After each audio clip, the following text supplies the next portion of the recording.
foi essa foi a primeira onda, é um resumo da primeira onda. Na segunda onda, já que havia sido conquistado os direitos civis, né, o direito ao voto, maior participação na política, nas decisões, na criação de leis e tudo mais, as mulheres agora passaram a pensar em outra coisa. Assim, não, agora a gente vai buscar a ideia da mulher, a situação da mulher no mercado de trabalho. E também vamos falar sobre a sexualidade. Né? Agora a gente precisa deixar claro que a mulher ela pode ser o que ela quiser.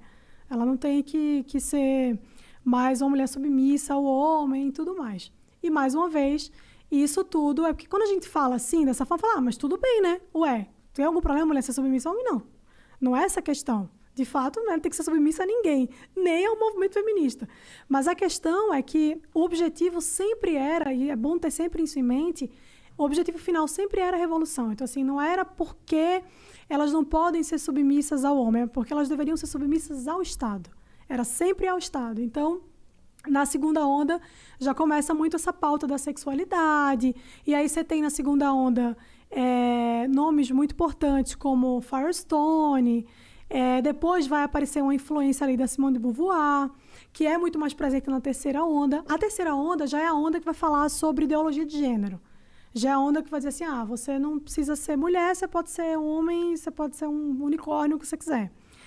E a terceira onda é onde a Simone de Beauvoir é muito mais forte, assim, né? Com aquele livro Segundo Sexo, eu acho, eu não lembro, mas acho que é esse. Que é um livro onde ela vai trazer como se fosse uma espécie de tratado sobre o que o movimento feminista naquela onda deveria fazer. Ela dá todas as diretrizes ali. E aí a terceira onda do movimento feminista ela se pauta a partir dessa ideia da sexualidade, da segunda onda, da sexualidade, da ideologia de gênero e tudo mais. A terceira onda, que é a mais recente, ela já vai vir um pouco mais radical, né? Ela já vem com um discurso muito mais radical. Ela tem uma influência muito forte do movimento punk, que é uma curiosidade que pouca gente sabe. E essa terceira onda é a onda que o feminismo ele já vai se desdobrar em várias outras vertentes, né? Então, você não tem mais só o feminismo. Você tem o feminismo liberal, o anarcofeminismo. Isso é final dos anos 90? No meados dos anos 90, por ali, 2000 e pouquinho. E agora, que como eu estava falando, já se tem notícia de uma quarta onda, que é uma onda que vai vir digital, né? É a organização de movimentos feministas através da internet. Na terceira onda, aí já começa aquela coisa da descaracterização de alguns termos. Por exemplo, puta, vadia. O movimento feminista ele se apossou desses termos para tentar tirar a conotação ruim que tem, né? Então, você tem a marcha das vadias, você vai ter várias sou puta, enfim, essas coisas que elas se apropriaram para tentar dar uma modificada no termo. E aí, essa última onda é a onda mais recente, né? Que é a quarta, que ainda não se... Eu não falo muito dessa onda porque não tem muita base teórica sobre isso. Ainda estão escrevendo, tem muita feminista escrevendo sobre isso. Meu Deus, quero nem saber o que é que vem aí. Mas, enfim, então, em resumo mesmo, é isso. Assim, dava para falar aqui por muitas horas sobre esse assunto, porque tem muita coisa, tem muita nuance aí das ideias, né? Tem muita coisa das mulheres sufragistas que não se fala, como, por exemplo, muita gente fala hoje assim, mas o feminismo, hoje em dia ele pode ser um pouco mais radical, mas ele não era assim, não, ele sempre teve essa essência. Quando você olha, assim, eu lembro que tem um panfleto que foi distribuído pelas sufragistas na época que elas estavam fazendo... Isso foi quando? Assim, pra gente ter uma noção histórica... No final do século XIX ali. Tá bom. Começo do século XX. E falei pra você que data, eu sou péssima. Você fala, que data? Não sei que dia é hoje. Mas foi nessa pra gente ter uma ideia ali. de distância. Então, tem um panfleto que elas distribuíram que elas comparavam homens a cachorros, assim. Tinha muito essa coisa de criticar o casamento, a maternidade, de falar que mulher não precisa ser mulher. Tem a coisa da crítica à heterossexualidade. Elas falam que a heterossexualidade é uma coisa imposta. Ou seja, se fosse para ser uma coisa natural, a gente não seria heterossexual. A gente seria lésbica.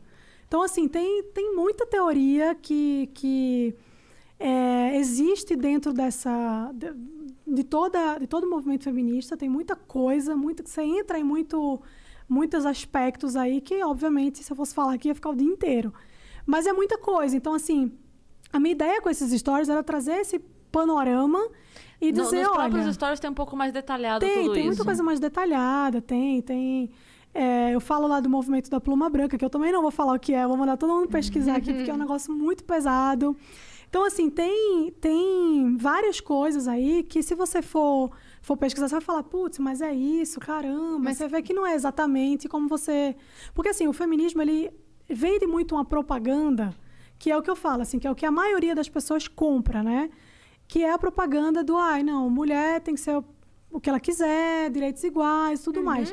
E isso realmente é maravilhoso. Qual é a pessoa, é o que eu sempre falo, qual é a pessoa em sã consciência que vai achar que a mulher não tem que ter o mesmo direito dos homens? Tem que ter, óbvio. Só que essa é a superfície, né? O que está ali na beira, marginal.